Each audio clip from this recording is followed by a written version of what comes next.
ನನಗೆ everyday workout ಮಾಡೋಕ್ಕಾಗದೇ ಇರೋ ಕಾರಣಕ್ಕೆ ನಾನೇನು ಮಾಡ್ತಾಯಿದ್ದೀನಿ, ತುಂಬಾ ಪವರ್ಫುಲ್ ಆಗಿರೋಂತಹ ಎಫೆಕ್ಟಿವ್ ಆಗಿರುವಂತಹ ವರ್ಕೌಟ್ಗಳನ್ನ ಹುಡುಕಿ ಮಾಡ್ತಾಯಿದ್ದೀನಿ.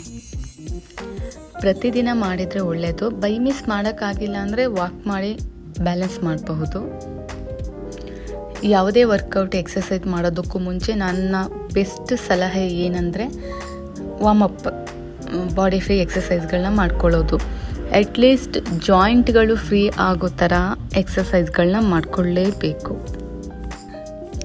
ಇಷ್ಟೆಲ್ಲ ಆದಮೇಲೆ ಇವತ್ತು ನಾನು ಜಂಪಿಂಗ್ ಜಾಕ್ಸ್ ಶುರು ಮಾಡಿದೆ. ನಾನು ಸಲೂನ್ ಪ್ಲೇಸ್ನೇ ವರ್ಕೌಟ್ ಪ್ಲೇಸು ಕೂಡ ಆಗಿ ಮಾಡ್ಕೊಂಡಿದ್ದೀನಿ. ಈ ಸ್ಪೇಸಲ್ಲಿ ಯೋಗ ಅಥವಾ ಫಿಟ್ನೆಸ್ ರೆಗಾರ್ಡಿಂಗ್ ಯಾವುದೇ ವರ್ಕೌಟ್ ಮಾಡೋದಾದ್ರೂ ಒಂದು 3 ಮೆಂಬರ್ಸ್ ಆರ್ 4 ಮೆಂಬರ್ಸ್ ಅಷ್ಟೇ ಪ್ರಾಕ್ಟೀಸ್ ಮಾಡಬಹುದು.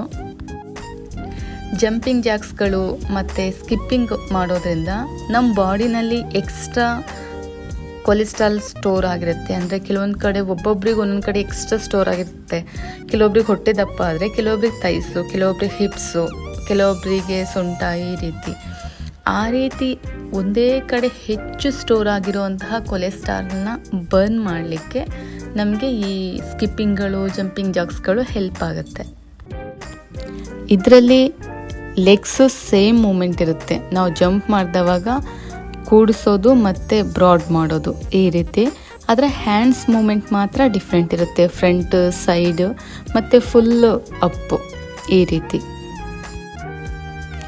ಡೈಲಿ ಏನಾದರೂ ಒಂದು ಎಕ್ಸಸೈಸ್, ಯೋಗ, ವರ್ಕೌಟ್, ವಾಕಿಂಗ್ ಏನಾದರೂ ಒಂದನ್ನು ನಾವು ರೂಢಿಸ್ಕೊಳ್ಳೇಬೇಕು.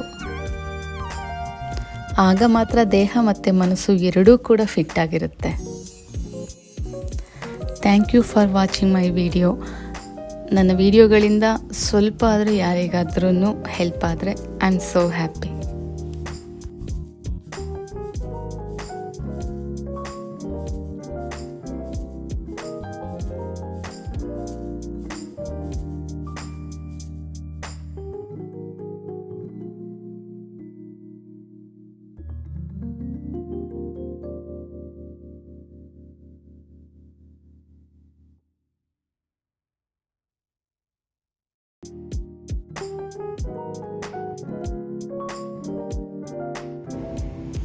ನಾನು ಆ ಕಡೆ ಈ ಕಡೆ ತಿರ್ಕೊಂಡು ಜಂಪ್ ಮಾಡಿದ್ದೀನಿ ಅಂತ ನೀವು ಹಾಗೆ ಮಾಡೋ ಅವಶ್ಯಕತೆ ಇಲ್ಲ.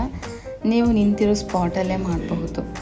ನಾನು ಯಾಕೆ ಆ ಕಡೆ ಈ ಕಡೆ ಟರ್ನ್ ಆಗ್ತೀನಿ ಅಂದರೆ ಕ್ಯಾಮ್ರಾ ಆ್ಯಂಗಲ್ಲಿಗೆ ನಿಮಗೆ ನೋಡಲಿಕ್ಕೆ ಅದು ಕ್ಲಾರಿಟಿ ಸಿಗುತ್ತೆ ನಾನು ವಿಡಿಯೋ ಮಾಡ್ತಾ ಇದ್ದೀನಿ ಅನ್ನೋ ರೀಸನ್ಗೋಸ್ಕರ ಆ ರೀತಿ ಟರ್ನ್ ಆಗಿರ್ತೀನಿ ಅಷ್ಟೇ.